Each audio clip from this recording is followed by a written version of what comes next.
I think that was the first time in my life that I ever really just let go and completely felt at home. And it's such a weird thing to say coming from Southern California, where we're a ton of Latinos. And it almost took my Black Kenyan sister really to open my eyes, because when I looked at those girls, what I saw staring back at me was a young Mexican girl. And I had never really, I didn't even know that junk was in my trunk. Like, I was a total numbnut about it. I was just like, life is good. I'm clicking along with my career. I'm fitting in. You know,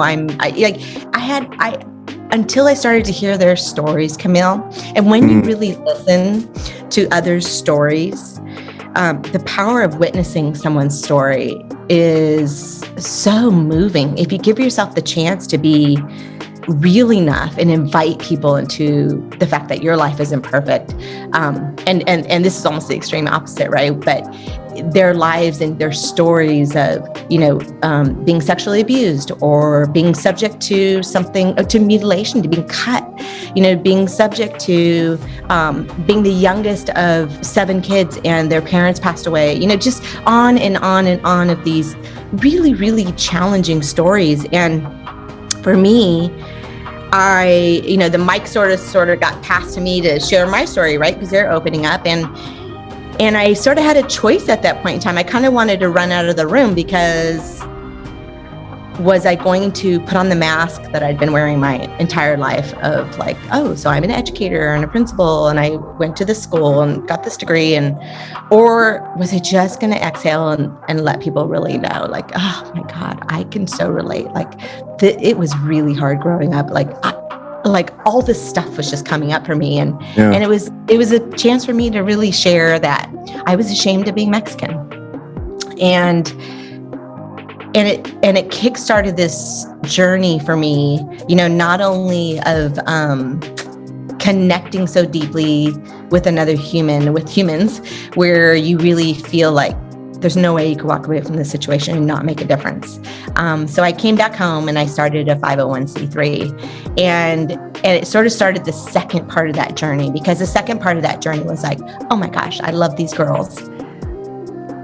But now I'm faced with like having to do things in this entrepreneurial journey, because even as a nonprofit, you're basically a for-profit. It's just that there's tax deductions and a different model, of course. But as an entrepreneur, I mean, that is the true test of your courage. And a lot of times I had the skills. I could speak clearly. I knew how to project manage. I was running a school. Like there were many skill sets I came in with, but it was really a courage problem and a confidence problem. And she sort of helped me with this journey, because at the beginning I wanted to do it for her. I was just like, I need to help her. That sort of classic relationship that a lot of us have with with charity. Sometimes it's like this African girl on the other side of the world. I'm going to be her hero. I'm going to help her. Like it's already sort of inbred with this relationship, because we're so physically far from them. We hear these stories. We don't walk the grounds of Africa typically the way that, maybe someone that's closer might, and have a different, perspective. So we hear things and we build a story around that. Well, for me, I had that same experience and felt like, oh, I really want to help them. And that was sort of my driving force. But as I began to tackle things about like, why do I feel like I'm such a loser sometimes? Why do I feel like I can't figure this out? Why am I so afraid of people judging me, not liking me? The many things I would go through and ask myself, it became clear to me that I really, being vulnerable and opening up myself and my story was actually how I help her and connect with her. And it's like we're both supercharged because we have wounds, and everybody does. And so when you're willing to share and again invite people into a real authentic conversation, that's really where people get you, and they'll go to the moon and back for you. It's not because there's some sewing college on the other side of the world that we're so concerned about. It's because I say to people, can really relate to this girl. There's been so many times, and there still are many times where I feel disempowered like her. And it's that real connection that people say, oh my gosh, me too. And these are doctors and lawyers, and, it doesn't really matter. We all have a story. And I guess that's where, when you're willing to sit with another human and lose the garbage of it's not garbage, but to talk about, careers and all that. It's when you get to the real stuff, like the soul stuff. And that's the soul on fire part, is like, when you really just connect with someone, and we have so much capacity for this. I mean, you could be going for a cup of coffee, walking past someone who is having the worst day, and you just literally make eye connection. And you have no idea their story. They have no idea your story. And you don't know how you impacted them. And so I always even just tell, from the youngest of kids to the eldest of people, your ability to connect with another soul and really make simple change or extreme change is pretty significant. Well, that was a lot. No, I'm sorry. I was just enjoying listening to that.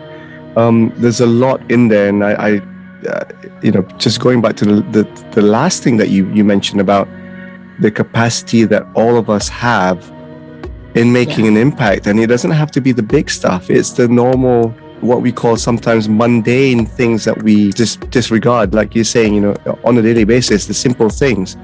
Yeah. Start small with, just smiling to someone. And you never know how that smile can alter the mood of that person, or kind of just take or distract that person from the bad day that they're having.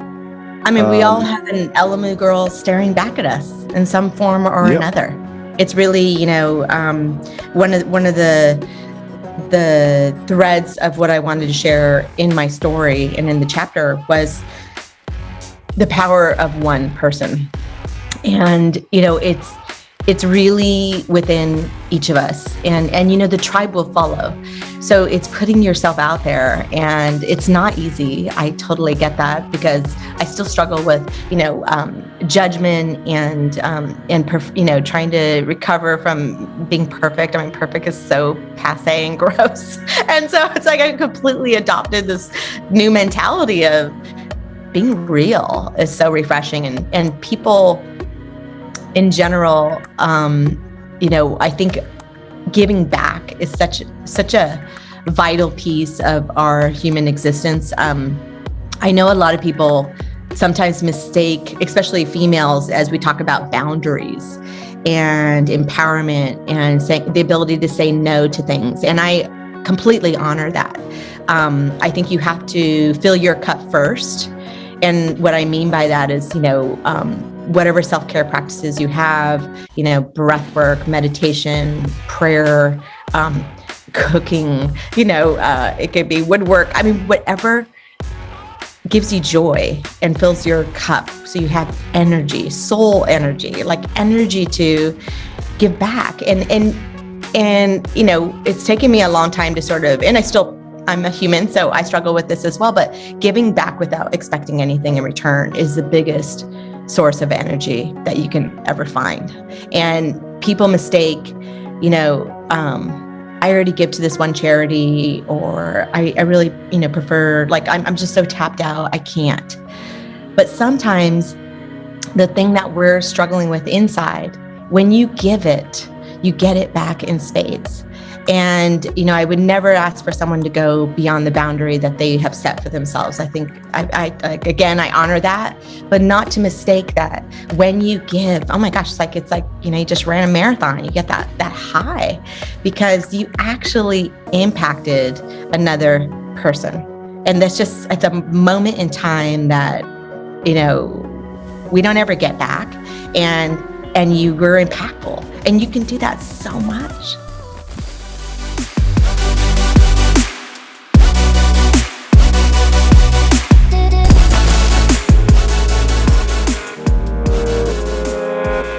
If you found this episode helpful, then you'd want to tune into another equally inspiring episode on this show.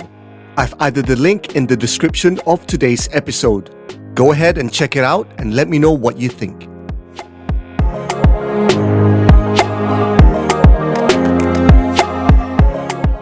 I hope all of you tuning in, if you haven't done so already, can give your own feedback about the show. Which episodes resonate with you? What have you learned from them? How have they changed your life in a positive way? Do leave your comments and I'll read them out.